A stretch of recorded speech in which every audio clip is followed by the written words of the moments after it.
Welcome back, nerds. Fino here to rank the servants you can pull from the new Part 2 Start-GSSR. The idea behind this is that when a player completes the Lost Belt Prologue, they unlock the option to get a guaranteed 5-star servant for 12 quartz. This unlocks for 30 days as soon as you qualify. For players that are already past the Lost Belt Prologue, the clock's ticking right away. Unlike the Anniversary GSSR, this one has every servant smashed into a single pool, so there is no strategy. You just roll the dice and deal with what comes out. The available servants are from a specific time period encapsulating roughly the time between Shinjuku and the end of Summer 3. To help you figure out how you made out, I'm going to rank your potential pulls from worst to best, and this assumes you're going from NP0 to NP1. I'll have a quick NP2 plus list as well, so stick around to see that. With that said, let's get moving. The worst possible result from this GSSR is Maid Alter. A relic from Summer 2, this single-target rider was premised on the idea of holding your shot for the ideal moment by double-stacking her single-hit quick buff, which is on a remarkably short 3-turn cooldown. She also has a targeted cooldown reduction skill, but unfortunately it's only for a single turn. Even with the new cooldown append skill, that leaves her one short of being able to double-stack it immediately. The Tiamat fantasy, in other words, is a bit out of reach for her. There are servants on this list who've had their entire skill sets upgraded in some form. Maid Alter was a shit servant on release, and she's gotten exactly one upgrade in the intervening 5 years. It's an upgrade to her CDR skill, but does it give her that extra turn of cooldown reduction? Nope. Max health. Delayed max health. Maid Alter's playstyle was questionable even back in 2019, and she's straight up bad now. If you're in the market for a single-target quick rider, Kentoki is going to be available through the evocation system in the future, so maybe hold out for him instead. Oh, Jarcher, how the mighty have fallen. Unfortunately for her, Jean Archer has been the victim of convenience creep. Zenobia, a 4-star you can actually get from the tutorial role now, and incoming power creep in the form of Durga. Her potato damage at NP1 also means that you're only really getting great value out of her if you already have her at a high NP level. At this point in time, you're contending with a servant who is neither convenient nor cutting edge. Combine this with the fact that eventually Zerxashi gets buffed with anti-saber damage, and the use cases for Jarcher become vanishingly small. This pull only really benefits people who are heavily invested into Jarcher or the concept of Jean's. Semiramis is our next contestant, and she features one of the most powerful tools in the game, Purge Resistance. But there are a few major obstacles in Semi's rise to glory. The first problem is that her basic skills have received 0 buffs over the years, and while her 30% battery does technically let her loop, the rest is subpar. Her Buster Resistance debuff has an upfront start cost, the kind that the developers have opted to remove from most servants, and her second skill has the intriguing property of removing her class disadvantage. However, she'd be much better off with a Hephaestion-style offensive advantage effect. Imagine one that gives her anti-assassin damage of the sort casters naturally have. The other major issue is that, as a Buster servant with no overcharge effect, you can't reliably use Semiramis as an immortal team enabler.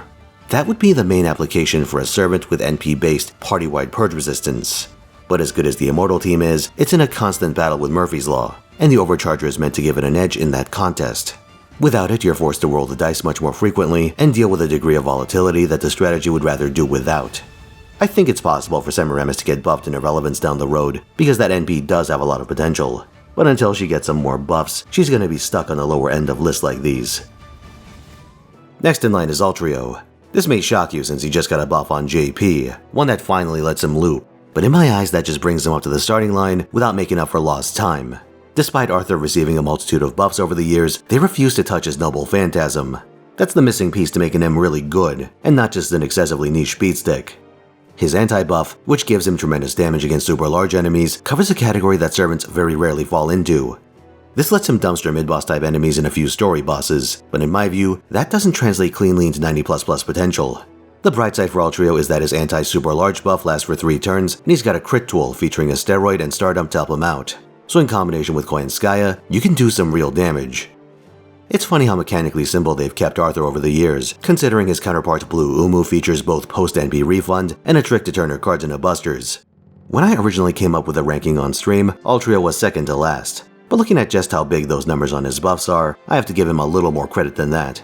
It's also still possible that they eventually will buff his NP, and then he's gonna explode out of the gate.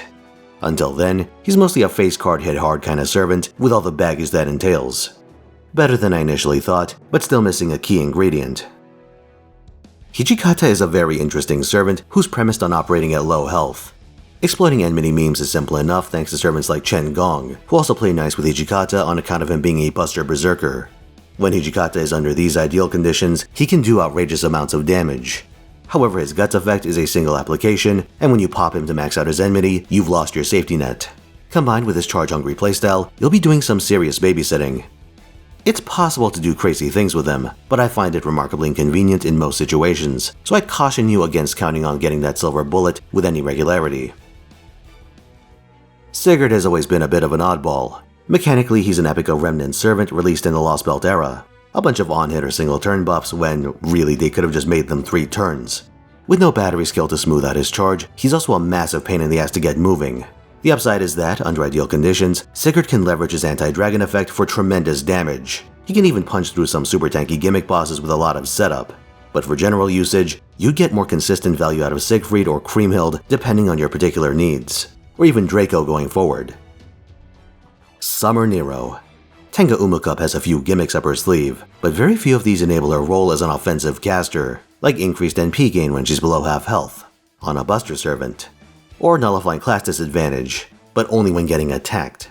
Combined with the expected NP1 caster woes, and you have a mediocre get. She's only up this high on the list because of her 50% battery, and the fact that she has a decent amount of room to grow with subsequent copies. Okita Alter is an okay beatstick. She can loop and has a synergistic anti-caster append, but her most impressive quality is an anti-heaven buff, a fairly rare find outside of the archer class. Aside from that, she's serviceable but not the most interesting or impactful servant to get. Alter Ego Kiara caps out around this point in the list, and that hurts me. This servant has, on paper, one of the most overloaded kits in the game. An art servant with a 50% battery, AoE buff purge, invuln, party-wide anti-good damage, party 20% battery, party overcharge, a healing amplifier that synergizes with her Noble Phantasm. And speaking of that Noble Phantasm, it has upgraded damage, defense ignore, and an invuln pierce component that works with her follow-up cards. And oh yeah, she does 1.5 times damage to rulers, just because. On a passive. But despite this crazy skill set, Kiara has to contend with a stat line and fundamentals that make it very difficult to exploit these advantages. Her poor NP hit count and low damage mean that you're often stuck in fights for far longer than you'd like. And potato damage is a problem that I encountered to some degree even at NP5. At NP1? It's bad, dude. There was a really long 3-stage battle in the Akihabara Explosion event, one absolutely tailor-made to Kiara's strengths. I eventually won with her, but it took fucking forever. Now we enter a section of the list where there's not a vast gulf between the options quality-wise. I'll still try and rank them, but be aware that the next 3 servants are in the same ballpark value-wise. At least in my view. Ivan does the second most damage out of all AoE riders, and while Iskandar can output more neutral damage for a single turn, Ivan's power is much more reliable.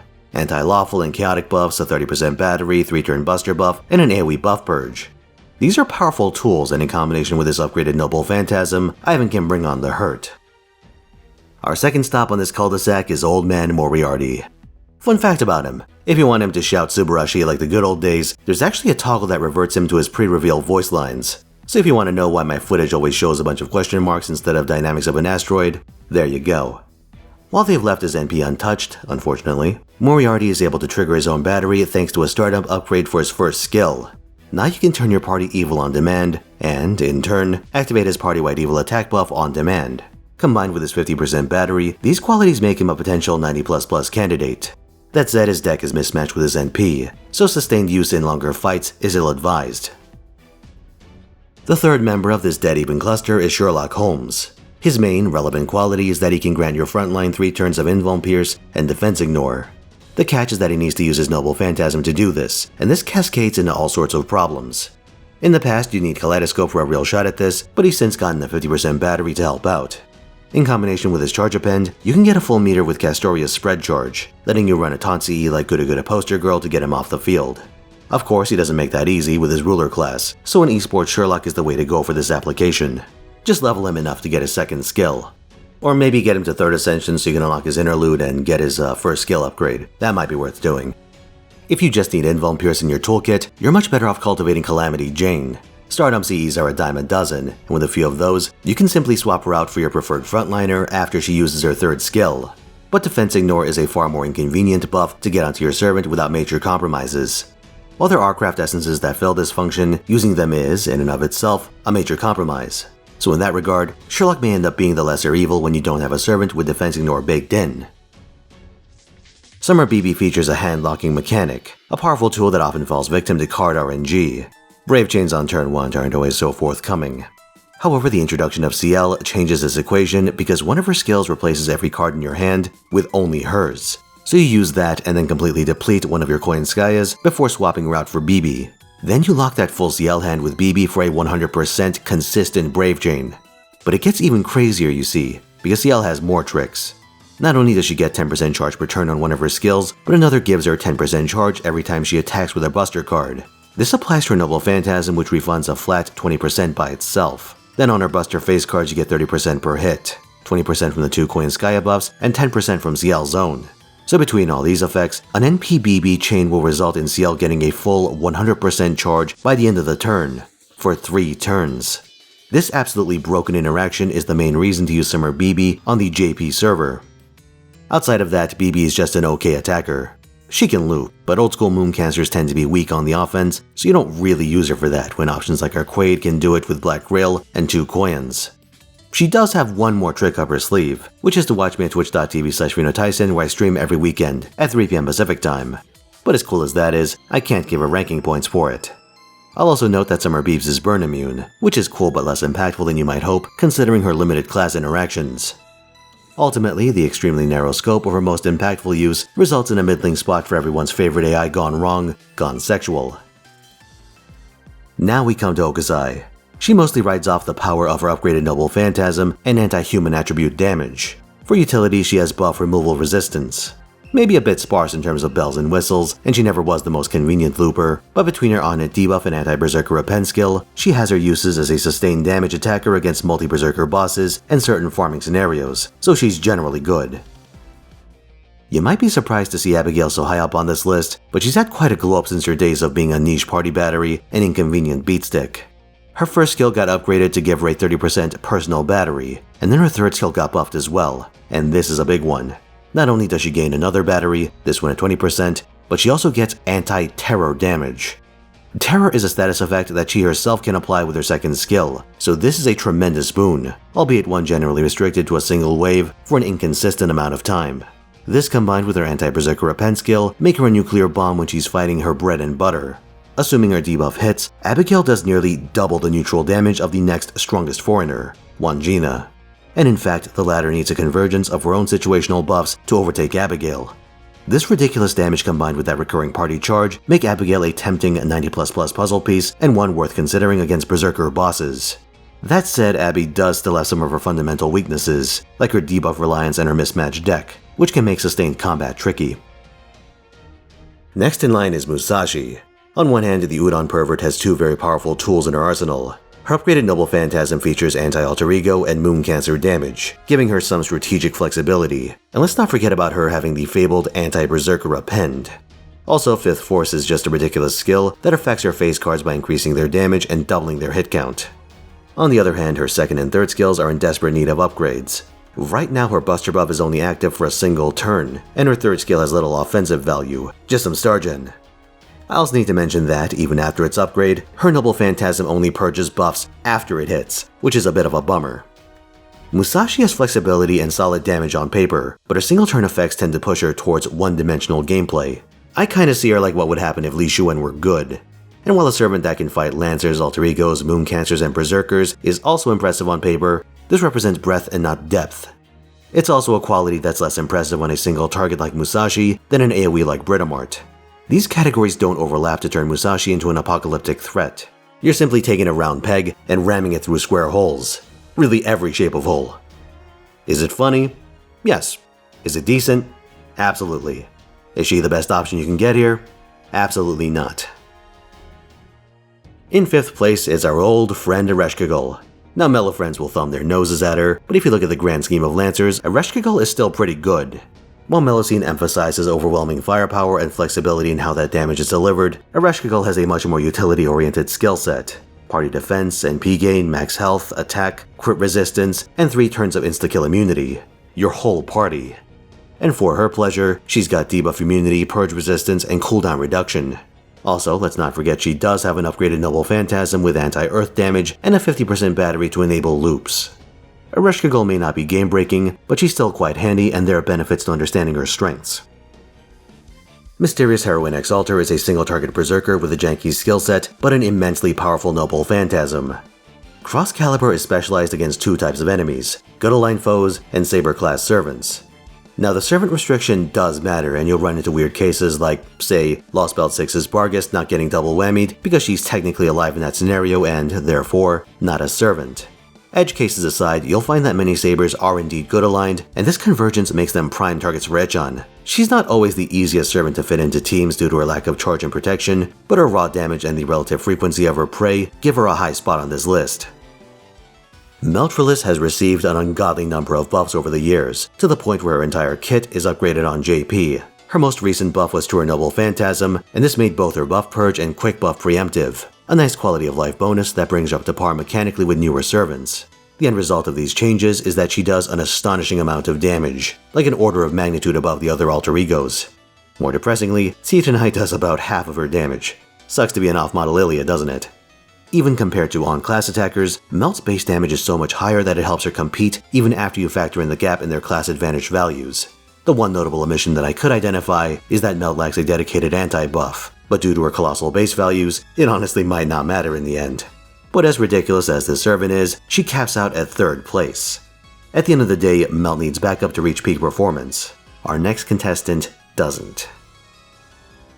First Hassan was a generally good, but not busted servant for a long time. His general resilience and damage output let him slug it out with some pretty brutal rider bosses like the Bull of Heaven. And pseudo-charm immunity is also remarkably useful, as anyone who fought Europa's exhibition quest will attest. But the pieces are about to come together to really push him over the edge. The one we're waiting for is his 3rd skill upgrade, which adds 2 turns to his buster buff and a 30% battery to boot. The biggest factor in his ascendance, though, is that he's one of the biggest beneficiaries of the Mighty Chain update. By spamming his BQA or NPQA chains, it's possible for First Hassan to get Azrael with shocking regularity. The result is a massive increase in his damage output both from the frequent Noble Phantasms and the extra stars from incorporating his quick card, one of the best gets from this GSSR. But the grand prize, as far as NP1 acquisitions are concerned, is Caster Scotty. While she's a bit of a meme due to being power crept by herself and having a remarkably inconvenient Noble Phantasm, there's no denying that card type enablers like her are a massive boon to your account, even when they aren't cutting edge anymore. She does still see some endgame use as a double Scotty cheat in restricted support fights and as a 3rd charger for certain quick attackers. And even though her NP is really jank, it does give party-wide insta-kill immunity, which has been relevant in the past for fights like the Mephistopheles exhibition quest. It also got an upgrade so in the event that you successfully use it, your party does get some benefits damage-wise. That covers the ranking going from NP0 to NP1. But what about the next tier up? NP1 to NP2. Well, the math is pretty simple. You take all the utility servants like Caster Scotty and Sherlock and move them way to the back. But still above Maid Alter. Everyone else stays put. Attackers reap huge damage benefits from getting that 2nd NP level, so that's nothing to sneeze at. Oh yeah, maybe Doc BB a few places, just for fun. But with that said, thanks for watching lads, like if you enjoyed this video, subscribe for more, and stay tuned. I'm working on a Lost Belt 6 Super Recollection Guide, so if you're tired of Oberon's endless rectal exam, you're in luck. Also this weekend, over on Twitch, I'll be streaming Persona 5 Royal on Friday, an AI Mario Party 2 wager match on Saturday, and FGO on Sunday. Maybe I'll find some time to work in GFL 2 as well. We'll see. Till next time.